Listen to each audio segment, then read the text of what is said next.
शहर के एक भूले हुए कोने में एक हवेली खड़ी थी। यह आसमान के सामने एक अंधेरा साया थी, एक ऐसी जगह जिसे परछाइयों और बरहाती बेलों ने निगल लिया था। आसपास के गांवों के लोग इसके बारे में कहानियां फुसफुसाते थे। वे कहते थे कि ये एक ऐसी जगह थी जहां से कोई वापस नहीं आता, एक ऐसा घर जो रहस्यों और आत्माओं को निगल जाता था।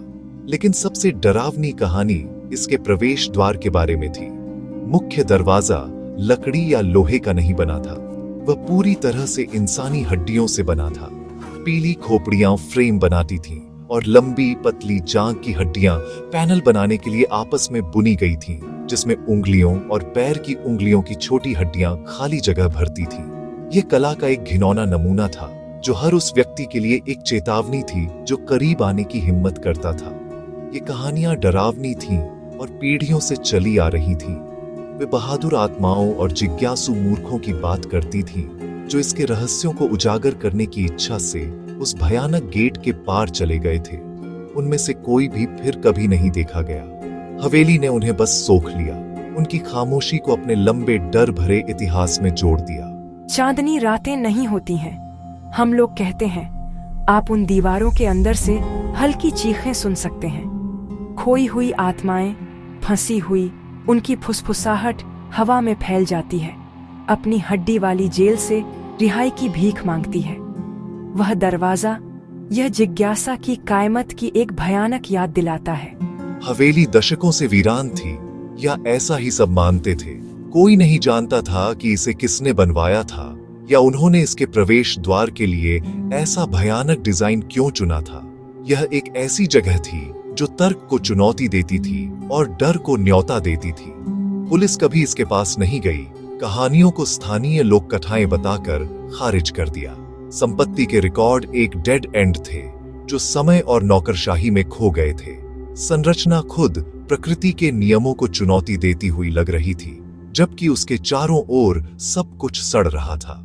ऐसा लग रहा था कि यह जो डर पैदा करता था, वही उसके दीवारों को धूल में मिलने से रोकता था, उसके अंधेरे अस्तित्व को पोषित करता था।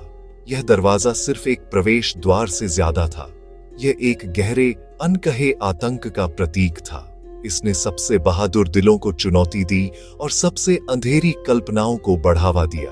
हड्डियां आपको देख रही थीं, खोपड़ियों की खाली आंखें आपकी हर हरकत का पीछा कर रही थीं। लोग कहते थे कि अगर आप दरवाजे को छूते हैं तो आप एक ठंडक महसूस कर सकते हैं, जो आपकी हड्डियों में घुस जाती है। एक ऐसी ठंडक जिसका मौसम से कोई लेना देना नहीं था। यह खुद मौत की ठंडक थी। दरवाजा एक प्रवेश द्वार था, न केवल एक इमारत का, बल्कि डर के एक ऐसे दायरे का जिससे कथित तौर पर कोई बच नहीं सकता था। सालों की डरावनी खामोशी अचानक टूट गई। एक आदमी का शव हड्डी के दरवाजे के ठीक सामने पड़ा मिला। वह स्थानीय नहीं था, वह अच्छे कपड़े पहने हुए था, लेकिन उसका चेहरा पूरी तरह से आतंक से जमा हुआ था। उसकी आंखें खुली थीं और भयानक प्रवेश द्वार को घूर रही थी। एक फोन किया गया और मामला उस एक आदमी की मेज पर आ गया जो असंभव से निपटता था, सीपी प्रद्युमन। वह जानते थे कि यह कोई साधारण अपराध नहीं है, यह एक चुनौती थी। उन्होंने तुरंत अपने सबसे भरोसेमंद अधिकारियों को इकट्ठा किया। दया, अभिजीत, पूर्वी, लोकेशन पर जाओ, मुझे हर डिटेल चाहिए। इस हवेली को एक कहानी बतानी है और हम सुनेंगे। प्रतिष्ठित काली सीआईडी गाड़ी सुनसान जगह से गुजरी और अंत में डरती हुई हवेली के सामने रुक गई। सीनियर इंस्पेक्टर दया और अभिजीत इंस्पेक्टर पूर्वी के साथ बाहर निकले। हड्डी के दरवाजे का नजारा देखकर इन अनुभवी अधिकारियों को भी रुकना पड़ा।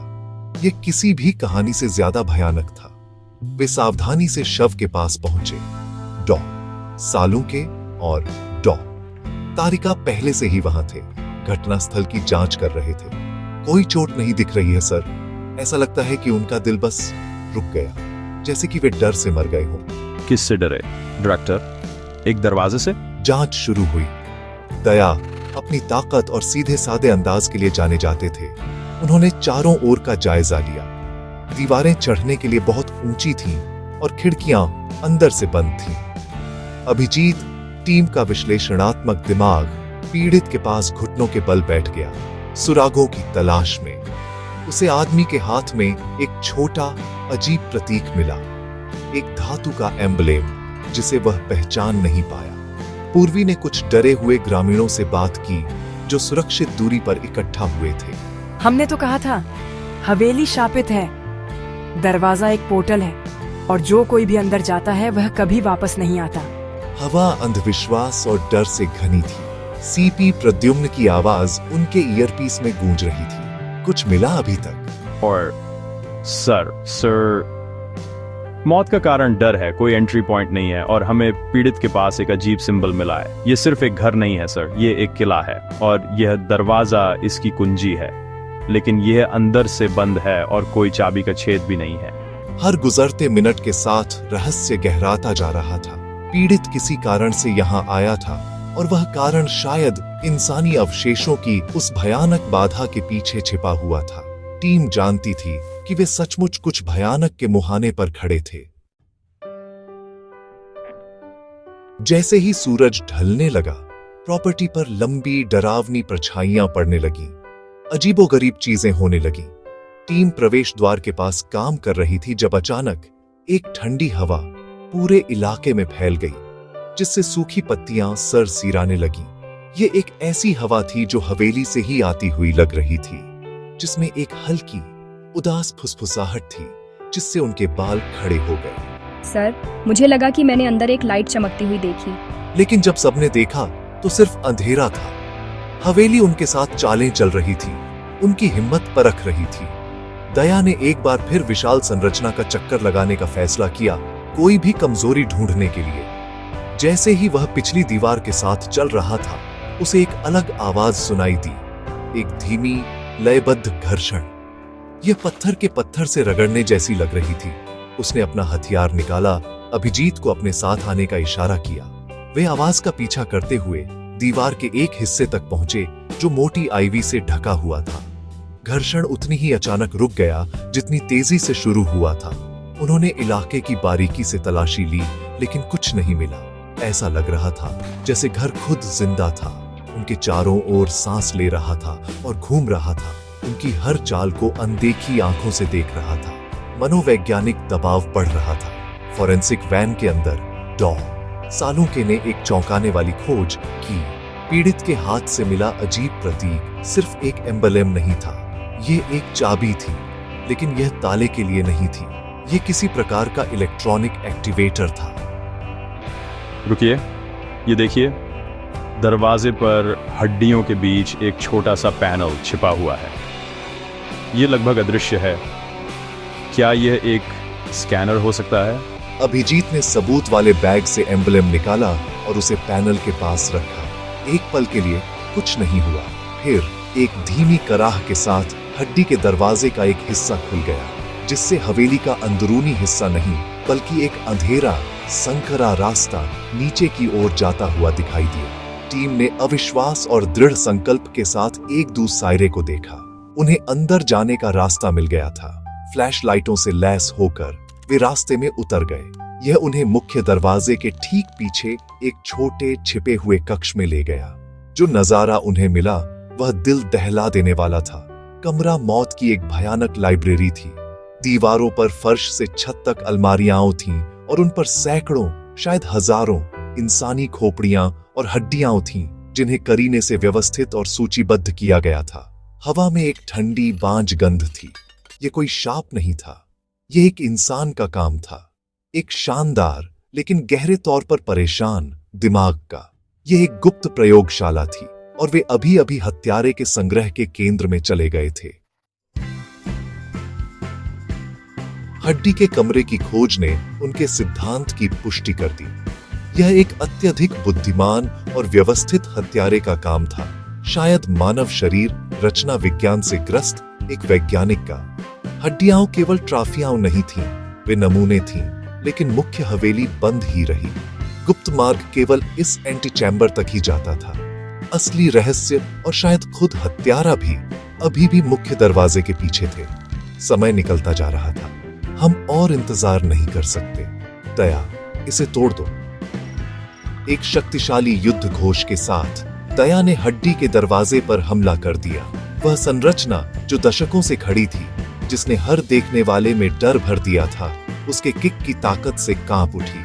हड्डियां टूटने और बिखरने लगी, खोपड़ियां टूटकर जमीन पर गिर गई। एक अंतिम जोरदार वार के साथ इंसानी हड्डियों का दरवाजा टूट गया और भयानक मलबे के ढेर में बदल गया। हवेली में जाने का रास्ता आखिर साफ हो गया। सीआईडी टीम बंदूकें ताने बड़े हॉल में घुस गई।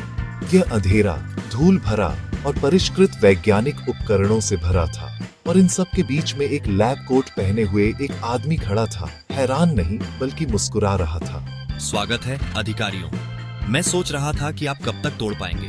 वह आदमी एक बदनाम जेनेटिकिस्ट था, जो मानता था कि वह मानव अस्थि मज्जा के साथ प्रयोग करके अमृता के रहस्यों को उजागर कर सकता है। हवेली उसकी गुप्त अनुसंधान सुविधा थी।